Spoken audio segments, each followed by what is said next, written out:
Good evening and welcome to the Channel Studios here in London with your international news around the world in 5.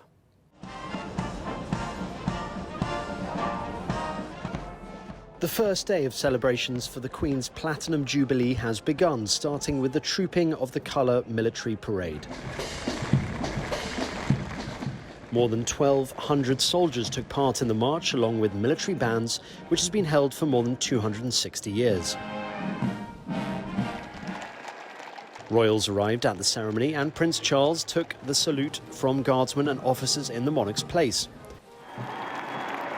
The Queen made an appearance with other members of the royal family on Buckingham Palace's balcony as RAF jets flew overhead. In New Zealand's capital, a beacon was lit to celebrate the Queen's Jubilee. The beacon was lit by Wellington Mayor Andy Foster and former Governor-General on Mount Victoria, overlooking the capital city. The lighting was performed by a performance by the New Zealand Supertonic and Pacific Connection choirs, singing a song written for the occasion. The Prime Minister of Luxembourg has said Hungarian objections, which are holding up the adoption of the EU's latest sanctions package, are unacceptable. Diplomats have said Hungary is delaying the finalisation of the Russian sanctions package agreed by European leaders, insisting on the removal of the head of the Russian Orthodox Church, Patriarch Kirill, from the list of sanctioned individuals. During the meeting, President Volodymyr Zelensky also addressed the nation's parliament, saying Russia is currently occupying about 20% of Ukraine's territory. Meanwhile, Russia's army is trying to break Ukraine's defence in the eastern region from all directions. That's according to the Luhansk leader. Here, images of the settlement of Rubidja, where residents are collecting water and hiding in bomb shelters as fighting near the town intensifies. Ukrainians had a couple of hours relief from the war last night as millions watched their national team defeat Scotland 3-1 to set up a World Cup playoff against Wales. As against Amber Heard, we, the jury, award compensatory damages. A US jury has found the actress Amber Heard defamed ex-husband Johnny Depp with an article in which she claimed she was a victim of domestic abuse. Jurors awarded Depp $15 million in damages from Heard, while the panel awarded Heard $2 million in damages. Coverage of the trial, which was televised and live-streamed, hit billions of views on social media, and Johnny Depp fans celebrated outside the courthouse after the verdict. In a statement published on Twitter, Amber Heard said she was heartbroken, arguing that the jury had ignored evidence in her favour.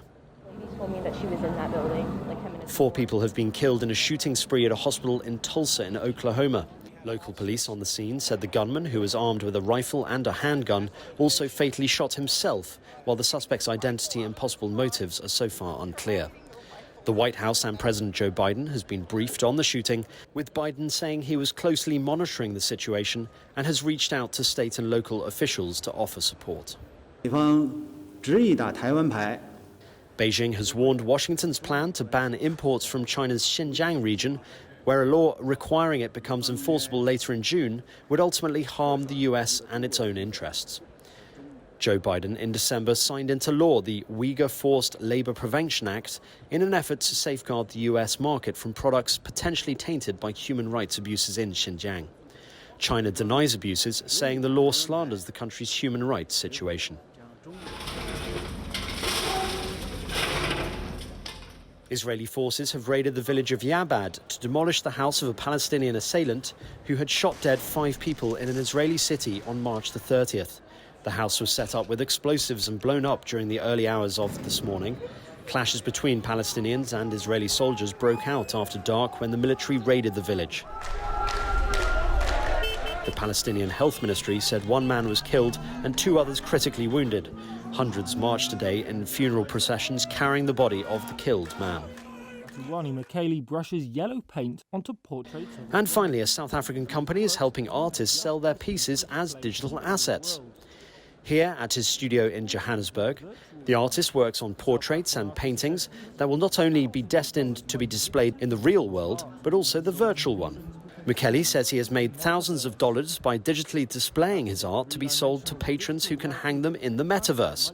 Despite critics saying blockchains are not climate-friendly as they use computing power, McKelly sells his work via an eco-friendly alternative called The Tree. And that's your international news around the world in 5. Now back to the channel studios in Lagos.